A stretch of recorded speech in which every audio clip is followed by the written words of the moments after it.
All right, so welcome everybody. Welcome to the Business Spotlight Series. My name's Coach Mark. I'm CEO, founder of Action Coach Bluegrass in Southern Indiana. And today I have with me Mark Palmer, who is the founder and creative director of Omythic and MakeSpace as my guest. Mark's a bit of a serial entrepreneur, and he's going to share with us a little bit about his current businesses, but also his journey and his philosophy around businesses and what he's done, and take a little peek at what it's really like to build and operate your own business. If you're a first-time listener, please make sure you like us and subscribe us so you get notifications when our new interviews get posted, just like this one. So, Mark, welcome and thanks for being here today. Kind of go ahead and tell us a little bit about your background and how you got here. Great. Sure. Thanks for having me here. I've got to, if you want to start the educational route, when I was little, I wanted to grow up to be an artist. So when I got to be 17 and was going into college, I had narrowed it down. I of course, developed some other interests and had narrowed it down between architecture, archaeology, paleontology, and art, namely sculpture. I finally whittled it down between architecture and sculpture. And of course, this is the mind of a 17-year-old in action. I settled on sculpture, and my methodology of thinking was, if a sculpture falls down, it only kills two people, rather than a building falling down. And I didn't know that's what engineers were for.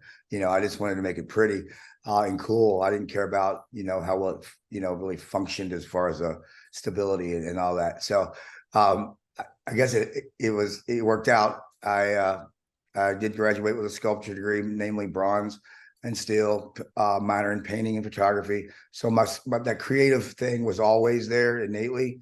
Mm-hmm. And then I fell into what most artists do for a living, bartending. And I promised the art gods back in '92 that if they kept sending me ideas, that I would not, for lack of a better word, prostitute my fine art for a living. So, let's fast forward. I'm 35 years old. I graduated from bartending to selling Yellow Page ads. And that's really where, that's the first time I realized that I had a knack for this sort of thing. So it was kind of cool because I got to combine the creativity. So the right side of my brain with the left side of my brain, with logic and psychology and those other things, that sort of that anthropology, archaeology thing that I was interested in before, sociology, way people work and act. And the two, it turns out, it's a powerful combination. And from there, I said one day, my clients they'd come back and they'd say, "This is the best Yellow Page ad we've ever had. What else can you do?" And I'd say, "Well, I can do logos, and that's really about it." So they were like, "All right, we want you to do logos." And then right about, this is way after the .com bust, but this is like 2004, 2005, when websites were really starting to get accessible to small business owners. And I kept telling these business owners, I'm like, "Look, get out of the Yellow Pages. This is going away. The best thing you can do with your money in the future is put it toward digital. So get a website." And they're like, "I don't know how to do a website." I didn't either. So they said, "Well, you're my marketing guy. Go find me somebody." And this is the reason I started MakeSpace. I never meant to start a business. It's kind of the cool thing, I guess. And I had 3-4 clients. I went to the usual suspects at the time. Not going to mention any company names, obviously, none of which are around. And maybe this explains why. But I went to them and I said, "Hey, I got 3 clients for you. Here's some money." They said, "Great, come back, next Friday and we'll look at some designs." I waited for a call to set up an appointment, no call, no nothing. And I'm like, well, if this is how the industry is in the environment and the service, then I can do better than this. So that day I said, I named MakeSpace. I said, this is a space to make something. And of course, everybody, I come from the sort of the Mike Tyson school of marketing, which is everybody has a plan until they get hit, right? So I thought, I fancied a MakeSpace as a creative boutique, and a boutique, of course, means small. you know, so Yeah. it was just me. so, I said MakeSpace. I didn't want to use my name, I had other endeavors. So ultimately, I started MakeSpace out of frustration because no one was providing web development with customer service and a good experience. So I found a guy, and I said, I don't have any money, but I have clients, and if I'll talk to the client. I'll have the vision, develop the vision with the client, the goals. I'll lay them out. You design them and make them beautiful. And that's what we did. And I said, I'll share the profit 50-50. And that's what we did. And we grew from there. That was So how big? 2006. Yeah. So how big is MakeSpace now? Well, that's a great question. MakeSpace is lean and mean. We are all of 8 people. Okay. Now, but you have to. It's really important to understand how we got to 8 people and why that was intentional. So, MakeSpace, we started out with 2. Myself, well, after Rob came aboard, and then we had a guy come in, and he was in college, and he had to do a internship in order to graduate, but he was in school for development.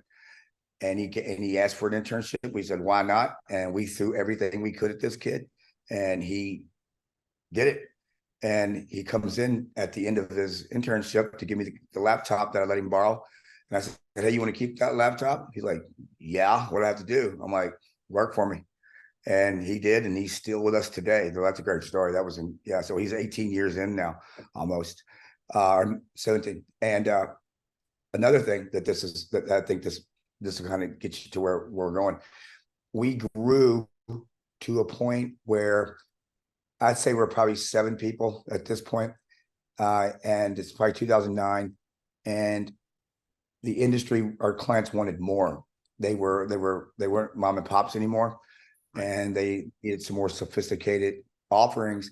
So I was at a crossroads, and I said, do I take MakeSpace? And do I add additional services to it, or do I develop a new brand? And we had jokingly called, if you remember the origin story about the industry being the Wild West, that we jokingly called MakeSpace Louisville's least hated web development company. So and the reason we went from this sort of boutique creative idea is because that's what people wanted. Turns out I was right about combining great web development and websites with customer service.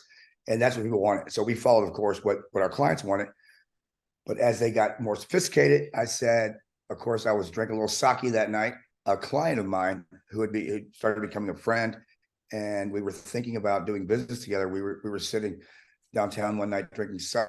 And of course, I drink a lot of sake.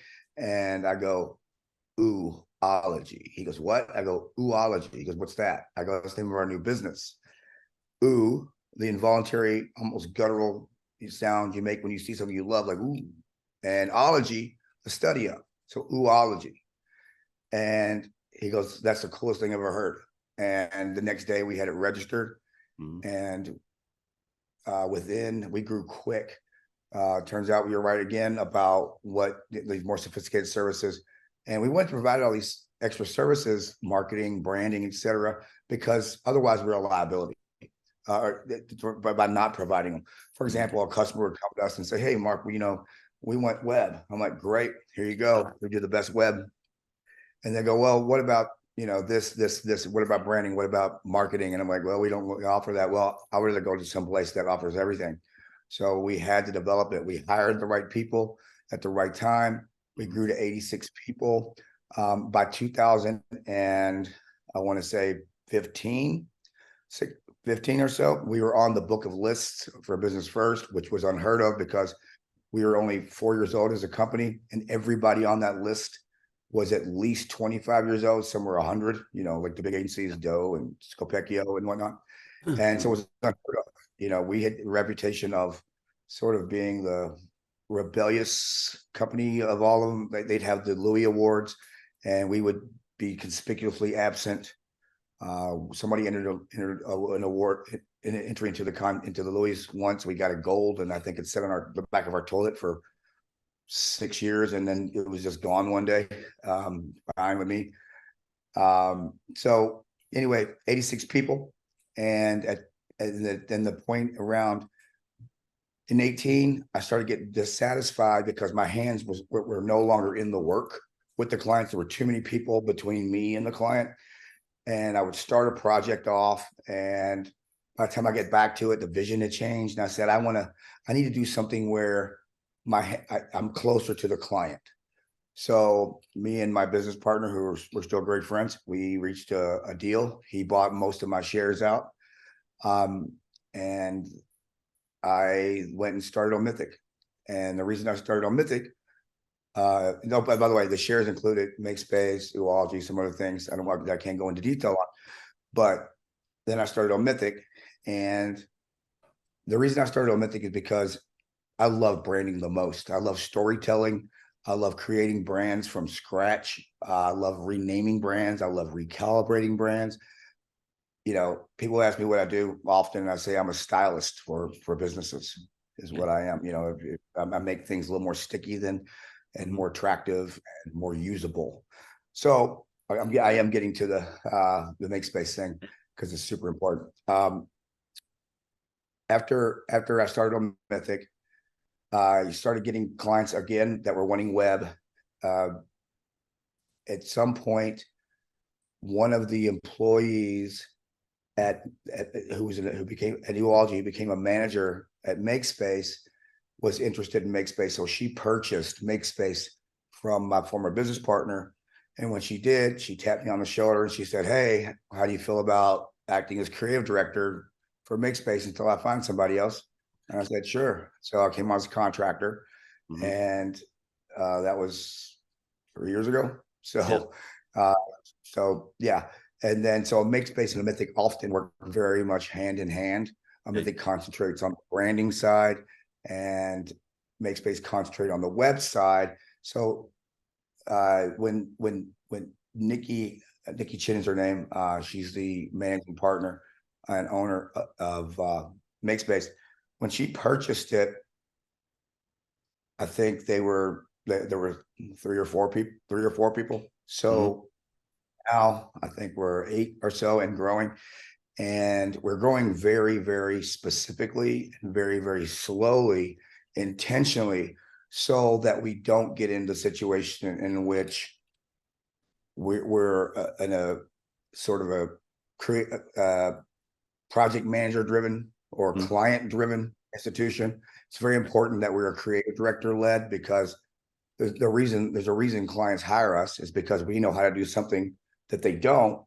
So it's really important that we understand what the client's vision is, translate that to what we do, and then clients let us do our work. And I can promise you, every time a client lets us do our work, it's successful.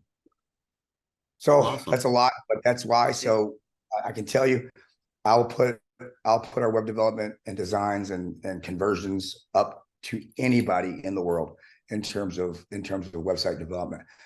And our conversions are seeing it. So we're lean, we're mean. There is no fluff here. I mean, there's no, and our prices are more than fair. They reflect that. We're still full service. We're web branding. We have a full-time videographer. So we're full service.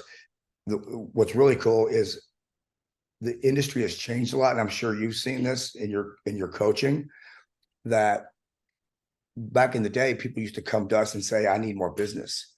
So, do some marketing, give me an awesome site, and get out there and tell the world how awesome my business is, and bring me clients. Now, more than likely, it's people saying, "Yeah, we need a little business, but we really need employees."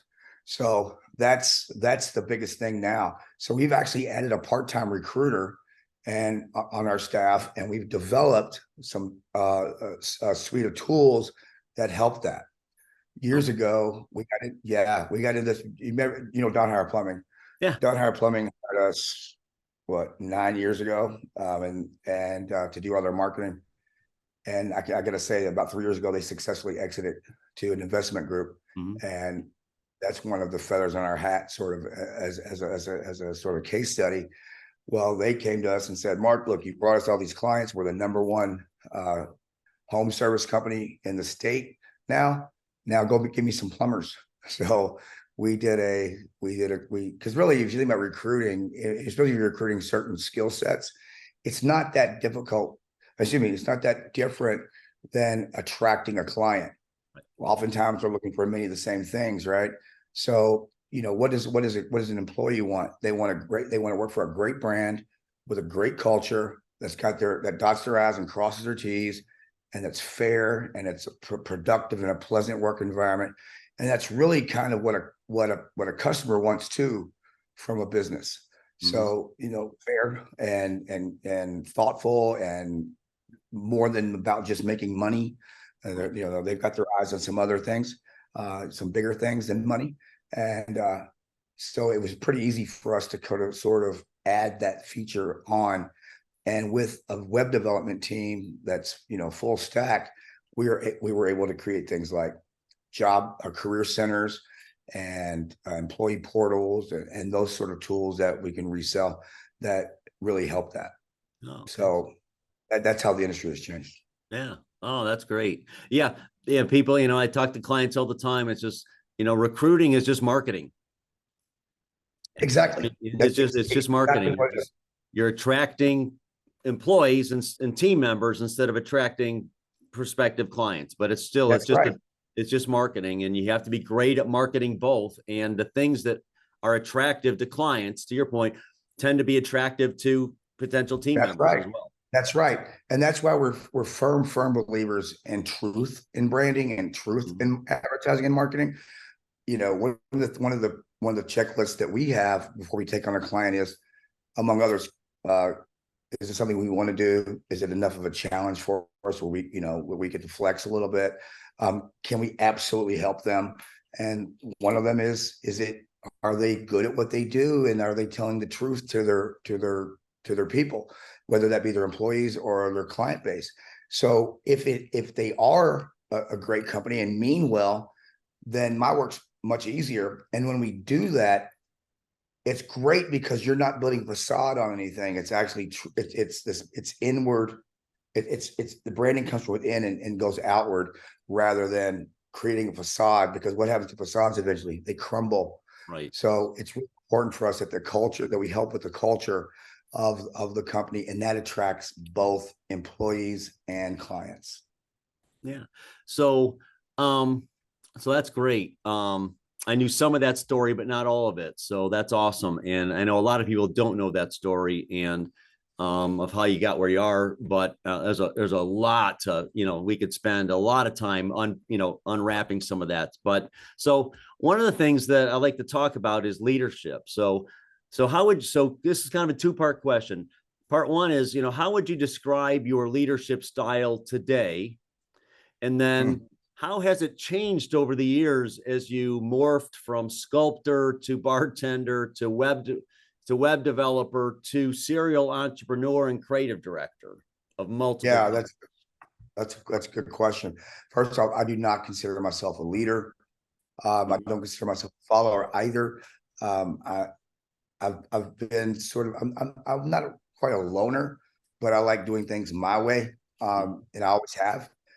Grew up an only child until I was 21 years old. So, I'm not used to sharing. I'm not used to, sometimes playing with other people. That's probably one of the reasons I became an artist, because, I was born in 70. So, we're X generation. So if you remember, it's go play, get out of here, go play.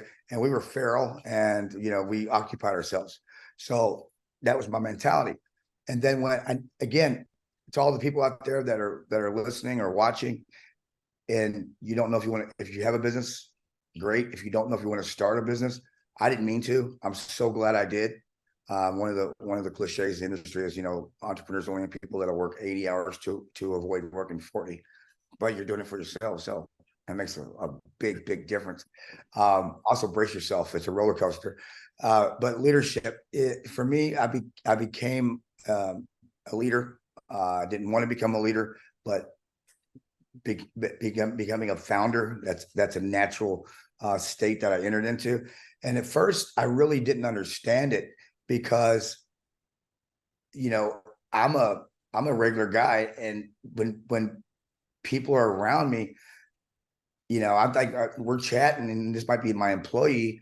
And I didn't realize the power that just my presence being their boss carried. I never thought about it. So, one cross word and people would be in tears and then I started thinking, wow, this position carries a lot of responsibility. It has power. And so when I realized that, we went out of our way to sort of flatten our hierarchy, the way the companies were structured.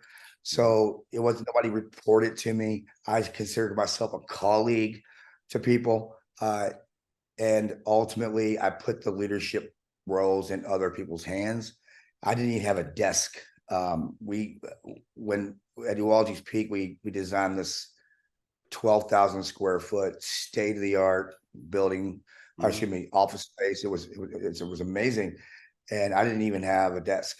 I floated around, or I went to Starbucks, or a coffee shop or a restaurant to work. But now those tendencies still die hard, that those sort of solo, operator tendencies die hard.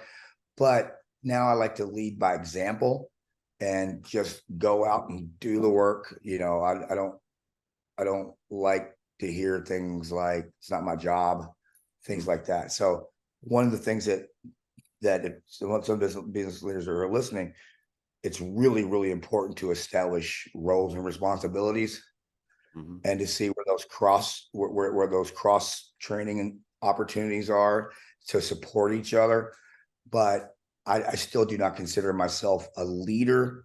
I do consider myself, if I were to consider myself a leader, it would have to be just sort of by example. Let me do it and watch. It takes a lot for people to let go of things that they do to put and to delegate in the hands of others. You have to do that to grow.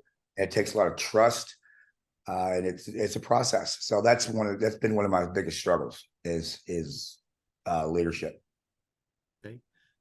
So what are some of the things you do? You talk about employment, right? In the economy since, post COVID has been a challenging one for employers, right? So, and one of the keys is finding talent. But then once you have talent, what are some of the things you do to retain your team members, retain the talent on your team? That's an awesome question. So, and I'll tell you another cliche story. Is great. And you've probably heard this, but CEO and a CFO are talking, and the CFO says, well, what if we put all these resources and training and money and energy into this employee and they quit? And the CEO goes, well, what if we don't and they stay? Yeah. So my job, and this is going back to leadership question also, this is probably the best example of how I've been able to be a reluctant successful leader, is we've graduated. So through all the companies that we've had, we've graduated a lot of very successful people to go on and do their own things. And oftentimes we'll invest, we promote that. We had an employee at one time who came to us and left another agency, and he called me directly, and I said, well, why'd you quit? And they said, well, I didn't quit. I got fired because the boss thought I was working on an app that was going to be competitive. And I said, was it competitive? And he goes, no.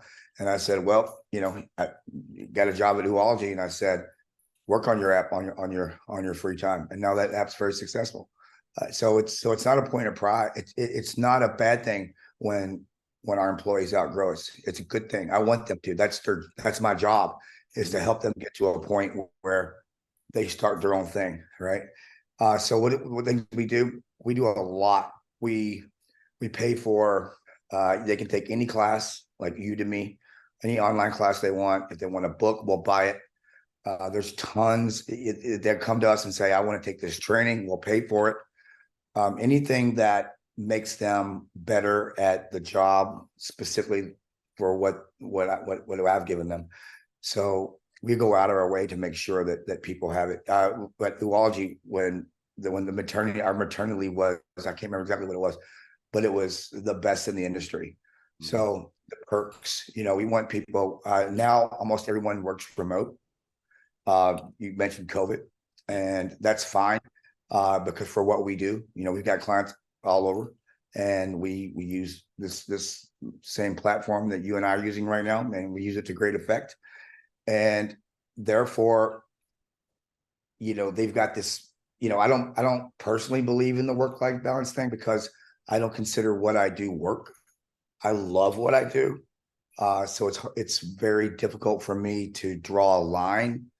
Like last night I worked till probably, 9 o'clock, and I still almost couldn't turn it off, but I kind of didn't want to either, because I love it so much.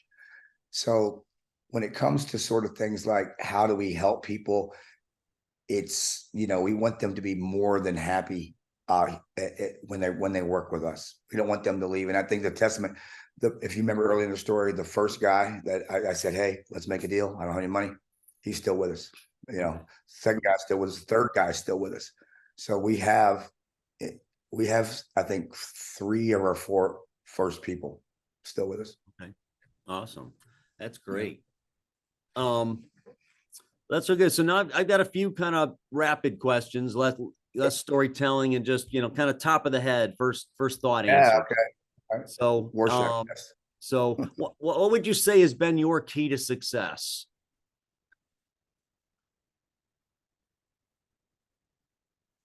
Tenacity. Okay. Everybody fails. The only difference between the winners and the losers, the winners get back up. Okay. Like that. So, and you may have just answered this, but what's one piece of advice you have for other business owners? Just one. Okay. Do it. It's going to get rough. There's going to be moments of joy and moments of pain. And be the best you can be at your field. I mean, eat it, sleep it, drink it, embrace it, be obsessed with it. Just be the best be the best you can be at it. And you'll probably find that most of your competitors will fall to the wayside. Okay, awesome. So what's a book you're reading now or have read recently that you would recommend to others? Oh, wow, man. That's a bad question. My Audible account, first off, I don't read, because, those books back there I used to read. I've read most of those books, but I fall asleep these days reading it. It's just too tactile. And oddly, I will read fiction, but I won't read I like to listen to nonfiction, because when I'm exercising or I'm driving, things like that. Let me do this, because I've got probably 400 Audible titles. And if you go to my art studio, I've probably got 25 paintings that are in progress, because I'll come and one will speak to me, and then I'll want to work on that one for a while. Right. It's the same way. It's the same way with my Audible. So I'll just read I'm reading Traction. This was referred to me recently by the name Freddie Sarkis. This is by Gino Wickman. It's basically a business platform application or methodology. It's been cool. I just finished Green Lights not too long ago by Matthew McConaughey. I thought that was really, really entertaining. The dude's got some pretty cool insights. I've got The Artist's Journey, An Audience of One. One of the, I can tell you I know I'm not answering your question directly, but I'll give you 3 of the ones that really kind of changed my life. I just finished reading The E-Myth Revisited. I can't remember the name of the author. Michael Gerber. The day before I asked my business partner to join up, because because basically the tenants in the book. Pitch Anything by Warren Claff. Yep. It talks about framing. That's a fantastic one. The War of Art is great. And let me give you another one that I really thought was amazing. Let me see here. I got so many, man. Yeah. Sorry about the little lag. Of course, Napoleon Hill. Yeah. Think and Grow Rich. I mean, even though it was written I believe in the teens or the 20s, it's still, it holds up. Not only does it hold up, I think most of these the business self-help books that are out are kind of based on that. Mhm. It was Yeah. the first self-help book Yeah. that really Yeah. that's a favorite of mine as well. And I love Pitch Anything. Yeah. I Did you ever read, I'm sorry, did you read the Little Red Book of Sales oh by yeah, Jeffrey Gitomer? I've got all of Gittimer's books. Yeah. That was my first, I still got it somewhere. That was my first sort of business book Yeah. that I read when I was selling Yellow Jets. Yeah. Yeah. Gittimer's Yeah. great. So what's next for Omythic? Oh, that's great. Oh gosh. Well, Mythic is churning and burning. Mythic is a little bit different. MakeSpace will help pretty much anybody who who needs it, and again, who does the right thing and offers a great product or service. Mythic is more of it's more of a private label. So I don't advertise, even though I accidentally became number 1 or number 2 on Google if you type in Branding Agency Louisville. I didn't do it on purpose. And it's a one-page site, which is wild. But we're not actually looking for clients for Mythic. So Mythic is meant to be small, meant to be very personable, meant to be, well, go back to our first conversation, boutique by design. But I've got a really cool webisode coming out. Okay. It's called A Life Well Lit. And we're going to be filming it down at starting in December down at the Louisville Thoroughbred Society, and it's myself and Jason Shepard from J Shepard Cigars and a couple other entrepreneurs. We've got Joe Daly. I don't know if you know him, but another entrepreneur who's very big in the mixology and hospitality scene. Here's the premise. We're all sitting around. It's a men's lifestyle episode or series, and Jason Shepard comes out, and it's called A Life Well Lit for a reason. It's a double entendre. Jason Shepard comes out and he says, all right, today we're going to smoke. Let's say he says today we're talking about relationships, men's interest, or some kind of topic. So I've got a spicy cigar for that, and it's he knows everything that want to know and don't want to know about cigars. Yeah. So he's going to tell it and all the notes and all that, and then we'll have Joe match that with a bourbon or a wine or a beer, and then we still introduce the guest, and it's just sort of like you and I are doing now. It's just sort of everybody's talking, and our first guest is going to be Wes Henderson of Angel's Envy, right? And we're trying to get Rocky Patel or Jonathan Drew. They're big in the cigar second, and then we'll go from there. So we'll have athletes, we'll have experts in their field, and that's got some exciting things going along with it, as well as there's a directory that's a part of that. So it's going to be called Lit Louisville, LFT Louisville. And then we've got my business partner Nikki Chin and I and Joe Daly have a sort of a bolt on for MakeSpace where it's called Formulae, and we are targeting and servicing people in the hospitality and liquor and other adult ingestible sort of things like CBD in the booze industry. Yeah, so there's a lot going on. A couple other things past that I'm not privy to say just yet, but suffice it to say that there's a lot going on, and I feel like I'm just getting started. Okay, awesome. So if somebody wanted to talk to Nikki about websites, what's the best way to get a hold of somebody at MakeSpace? MakeSpaceWeb.com. Okay.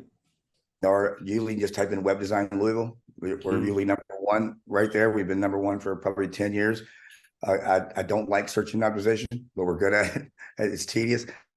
But yeah, MakeSpaceWeb.com. And if anybody's interested, we have just launched a series where we're documenting our own rebrand. So we're still MakeSpace, but we're doing a very thorough brand recalibration. It's been 10 years almost since our website's been up, and that's in technology, that's a long time. So we've got a state-of-the-art stuff coming out, but we have documented every step of the recalibration of the brand and the build of the website, and it's almost real time. We're about a month behind, so by the time the video comes out, we're only about a month ahead of that. So, and we're doing that to show people how to undergo the process if they want to try to undertake it themselves. The first episode came out on Facebook, probably a week ago or so, a little bit longer. And the next one will come out this coming week. And there'll be 11, I believe, total. And it'll have the whole gamut from soup to nuts on how to do a full brand recalibration, including all the applications such as web, business cards, all the usual suspects. Right. So if you want to check that out, I'll let you know. Or via LinkedIn. Yeah. If you want to check. Yeah. Let me know when that's ready, and then I can share it out. I would appreciate it. Yeah. Let everybody know. So, all right. Last question for you today, Mark. All right. What is most inspiring to you right now? What is most inspiring to me right now? That is a great question. I don't want to quote my buddy Hans, my buddy and client Hans Poppy, probably the best attorney in the region. He says discipline, and as a creative guy, this kind of hurts me a little bit, but the older I get, I think the more it might be true. He says discipline over inspiration. Inspiration comes and goes, but self-discipline you can count on. And he's right, but that's no fun, right? So what inspires me is every morning I get up and I go, what can I make today? What is going to exist at the end of this, in the evening that didn't exist when I woke up. And that's really what kind of ignites me and gets me out of bed and out and hustling. Awesome. I love that answer. Thank you. Thank you. Well, I appreciate that. Well, today, folks, that kind of wraps up our interview. This has been Mark Palmer, founder and creative director, MakeSpace and Omythic, and serial entrepreneur. Really appreciate you sharing your story, Mark, and some of your approaches and just philosophies, because that's what makes us all unique as business owners. I'd like to thank everybody for watching and listening today. This is Coach Mark with Action Coach Bluegrass, and we'll see you again soon on our next episode. Thanks for now. Bye.